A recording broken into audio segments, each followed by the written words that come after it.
안녕하세요, 송수의사입니다. 오늘은 고양이 헤어볼에 대해서 간단히 알아보려고 하는데요. 고양이들은 스스로 그루밍을 통해서 자기의 몸을 깨끗하게 정돈하기 때문에 목욕의 필요성이 크지 않아요. 하지만 그러한 그루밍 과정 중에 고양이 혓바닥 위에 목구멍 방향으로 나 있는 돌기 때문에 털들을 많이 삼키게 되는데요. 이러한 털들이 위 내에서 뭉치게 되는 것을 헤어볼이라고 합니다. 헤어볼이라는 이름 때문에 헤어볼의 모양이 공처럼 동그랄 거라고 생각하시는 분들도 계신데요. 사실 헤어볼은 위 내에서 뭉쳐지기 때문에 대부분 길쭉한 모양을 가지고 있어요. 고양이들에게 그루밍이라는 것은 굉장히 자연스럽고 건강한 그런 행동인데요. 그루밍을 통해서 위 내로 들어간 털들은 대부분 자연스럽게 배변으로 배출돼요. 하지만 만약에 털들이 배출되지 못하고 위 내에서 뭉쳐서 헤어볼을 형성하였다고 하더라도 이것 또한 자연스러운 과정 중에 하나입니다. 그렇게 위 내에서 형성된 헤어볼은 구토를 통해서 자연스럽게 고양이들이 제거를 할 건데요. 만약에 이러한 헤어볼이 구토를 통해서 밖으로 나오지 못하고 소장으로 내려가다가 장을 막아버린다면 이것이 문제가 되게 됩니다. 보통의 고양이들은 한 달에 한 번 이하로 헤어볼을 구토하게 되는데요. 만약에 헤어볼을 구토하는 횟수가 너무 많이 증가하였다면 몇 가지 사항을 의심해 볼 수 있어요. 첫 번째는 피부상의 문제나 아니면 건강상의 문제로 털이 과도하게 많이 빠져서 고양이가 그루밍하는 과정 중에 과도하게 털을 섭식하는 경우, 두 번째로는 위장관 운동성의 변화로 위장관으로 내려간 털들이 자연스럽게 배출되거나 뭉쳐서 구토하지 못하는 경우, 그리고 세 번째로는 스트레스나 아니면 무료함으로 인해서 고양이가 그루밍을 집착하여서 하게 되는 경우입니다.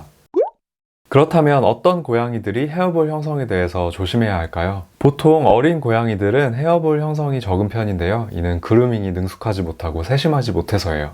대신에 나이 든 고양이들 같은 경우는 기본적으로 털 빠짐도 조금 더 심하고, 그리고 그루밍을 굉장히 잘하기 때문에 헤어볼이 잘 형성되는 편인데요. 만약에 장모종의 경우라면 긴 털들이 헤어볼 형성에 한몫을 하기도 해서 헤어볼 구토가 조금 더 많을 수 있습니다. 그렇다면 우리 집 고양이들의 헤어볼 관리는 어떻게 해줘야 할까요? 헤어볼이 어떠한 과정을 통해서 형성되는지 생각해보면 어떻게 관리해야 될지를 알 수 있을 거예요. 헤어볼이라는 게 결국은 그루밍을 통해서 먹은 털들이 뭉쳐서 배출되는 것이기 때문에 털 자체를 덜 먹게 해주거나 덜 빠지게 해주거나 아니면 잘 배출되게 도와주면 됩니다. 만약에 피부상의 문제나 건강상의 문제로 털 빠짐이 심하다면 정확한 진단과 치료를 통해서 그 털 빠짐을 먼저 해결해 주시고요. 그리고 주기적인 빗질을 통해서 빠져야 될 털들을 고양이가 먹는 게 아니라 우리가 빗질을 통해서 제거해 준다면 먹는 털 양의 자체가 줄어들기 때문에 헤어볼 형성도 줄어들 거예요.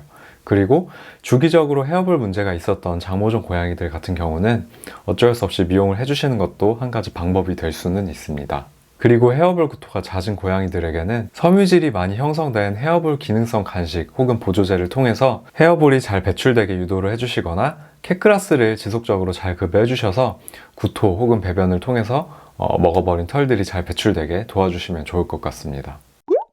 만약에 헤어볼이 형성되어서 배출되지 못하고 소장으로 내려가다가 장을 폐색시켜 버린다면 고양이의 기력이 떨어지거나 입맛이 없어지고 소화기 증상, 구토나 설사와 같은 소화기 증상을 보일 수 있기 때문에 혹시라도 우리 집 고양이가 헤어볼을 구토하는 횟수가 너무 잦아졌거나 아니면 기력이 떨어지고 소화기 증상을 보인다면 얼른 동물병원에 내원하셔서 헤어볼이 문제가 되지는 않았는지 정확한 진단을 받아보시는 게 좋을 것 같습니다. 그리고 만약에 우리 집 고양이가 헤어볼 구토를 하지 않는다 고 해서 헤어볼이 차곡차곡 몸에 쌓이고 있는 것은 아니에요. 헤어볼이 자연스럽게 잘 배변으로 배출되고 있을 수도 있거든요. 예를 들어서 저희 집 고양이들은 지금 2살, 3살이 되는 동안 각각 한 번 혹은 한 번도 헤어볼을 구토하지 않은 친구가 있어요. 그렇기 때문에 우리 집 고양이가 헤어볼을 구토하지 않는다고 해서 너무 걱정하실 필요는 없습니다. 지금까지 간략하게 고양이 헤어볼에 대해서 알아봤는데요. 기본적으로 건강한 고양이들은 자기가 삼켜버린 털들을 잘 해결할 수 있기 때문에 항상 건강한 피부 상태, 털이 덜 빠지게, 그리고 주기적인 빗질을 통해서 털을 덜 먹게, 그리고 캣그라스와 같은 섬유질을 잘 제공하여서 잘 배출되게 도와주시면 헤어볼 이슈 없이 잘 건강하게 지낼 수 있을 거예요.